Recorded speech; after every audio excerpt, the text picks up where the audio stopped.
করে বলো তুমি কেমন আছো। আমি তো বেশ ভালোই আছি।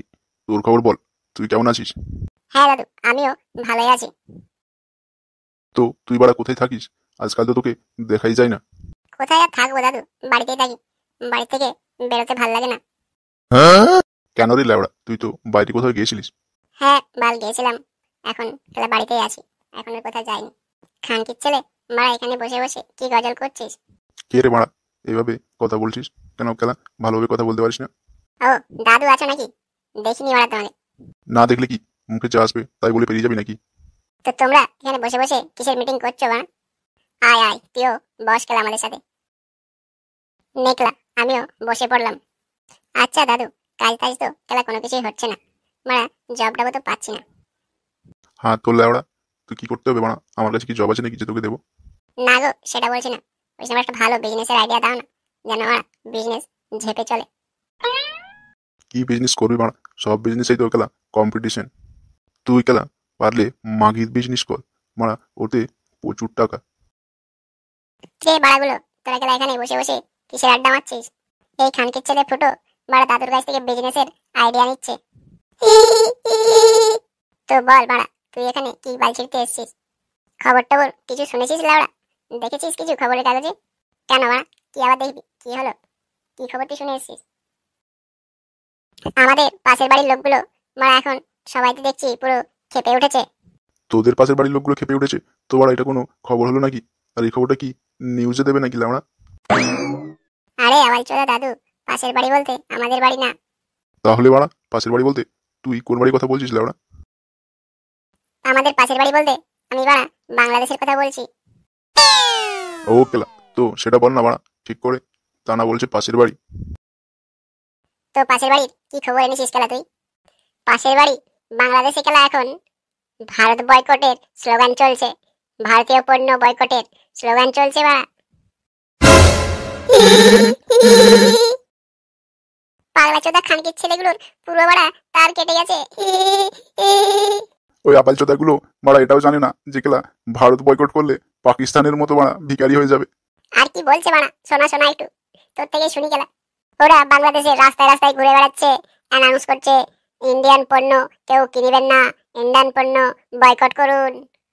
আমাদের ভারতের কোন জিনিসটা ওরা কিনবে না, কোনটা বয়কট করবে? ওরা বয়কট করলে তো না খেয়ে মরে যাবে খেলা। হয়েছে খেলা, তুই বেড়া বন্ধ করে পড়ে। জোকারদের জোক শুনে আর আমি হাসতে পারবো না। না না ভাই, তুই খেলা বল, বল বাড়া বল, তুই, আমার তো খুব মজা লাগছে শুনতে। হ্যাঁ বাড়া তুই কেলা বল, অনেকদিন ধরে আমার পেট পরিষ্কার হয়নি। জোকারদের খবর শুনে যদি মারা একটু পেট পরিষ্কার হয়। ওরা খেলা বলছে ভারতের জিনিস কিনবেন না, ভারতের জিনিস বেচবেন না, দোকানে রাখবেন না, দেশের জিনিস কিনুন, দেশীয় জিনিস ব্যবহার করুন। ওদের দেশে কি এমন আছে মারা যে দেশের জিনিস কিনবে, দেশীয় মাল ব্যবহার করবে? আছে তো বাড়া, লুঙ্গির নিচে দুটো আলু ঝুলে আছে, আর একটা লঙ্কা ঝুলে আছে। আমাদের ভারত মারা ওদের জন্য এত কিছু করলো, আর এখন কিনা ওরা মারা ভারত বয়কটের স্লোগান নিয়ে ঘুরে বেড়াচ্ছে। 1971-এর আগে মারা পাকিস্তানিগুলো ভাদ্র মাসের কুকুরগুলো যেমন গাঁড় মারিয়ে ঘুরে বেড়ায়, সেরকম বাড়া এদেরকে লুঙ্গি উঠিয়ে গাঁড় মারছিল। আর তখন বাড়া আমরা এদের গাঁড় মারার থেকে বাঁচালাম, আর এখন কিনা গুদমারানিগুলো ভারত বয়কটের স্লোগান মারাচ্ছে। দাদু শান্ত হও খেলা, তুমি শান্ত হও। মানে আমাদেরই তো ভারত মাতার সন্তান, মানে একটু বিগড়ে গেছে, তাই মানে এরকম করে বেড়াচ্ছে। কি আর করবে মানে বলো? হ্যাঁ কেলা, আমাদেরই তো ভারত মাতার সন্তান, বিগড়ে গেছে তখন একটু তো বাড়া শাসন করতেই হবে। এদেরকে শাসন করার জন্য বেশি কিছু করতে হবে না, আমাদের ফারাক্কা ব্যারেজ দুদিনের জন্য বাড়া বন্ধ করে দিলেই এরা জল ছাড়া মাছের মতো চটপট করে মরে যাবে। হ্যাঁ বাড়া, খাচ্ছে তো দেখ সবই আমাদের, জল থেকে শুরু করে ফল অবধি বাড়া সবই খাচ্ছে ভারতের, তারপরে বাড়া মুখে ভারত বয়কটের স্লোগান বাড়া। এতই যদি তোদের ভারত বয়কট করার ইচ্ছা হয়, তাহলে মারা যারা ভারতে মেডিকেলের জন্য আসছে তাদেরকে মারা একটা ভালো চিকিৎসা দে না মারা। যারা ভারতে মেডিকেলের জন্য আসছে তাদেরকে মারা একটু দেশীয় চিকিৎসা করে বাঁচা না কেলা। ওদের দেশীয় চিকিৎসা খেলা আজকে চিকিৎসা করলে কালকে এবার মরে যাবে। আচ্ছা দাদু, তুমি যে এই 71-এর কথা বললে, 71-এর সময় তুমি বাড়া কত বড় ছিলে? কত বড় ছিলাম মানে? মারা ওদের স্বাধীনতার জন্য আমরা ইন্ডিয়ান আর্মিগুলো কেলা পাকিস্তান আর্মির সাথে লড়াই করেছি। তুমি খেলা আর্মিতে ছিলে? তো মারা দেখে কি মনে হয় কেলা আমাকে? বাহ দাদু বাহ, স্যালুট তোমাকে, স্যালুট। এই কানকের ছেলেগুলো ইতিহাস বাড়া কিছুই জানে না।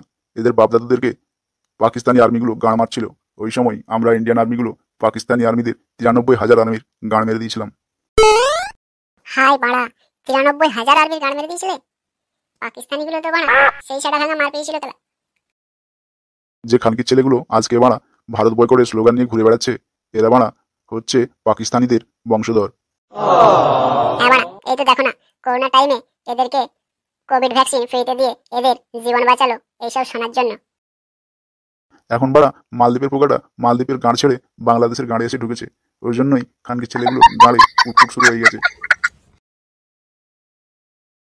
তো বন্ধুরা, আপনারা এখন কমেন্ট করে বলুন যে বাংলাদেশিরা যদি ভারতীয় পণ্য বয়কট করে তাহলে ভারতের কি বালটা ছেড়বে আর তারা কিভাবে গান মারাবে। আর আপনি যদি ভারত মাতার সন্তান হয়ে থাকেন তাহলে ভিডিওর কমেন্টে গিয়ে জয় ভারত মাতা বলে অবশ্যই কমেন্ট করবেন।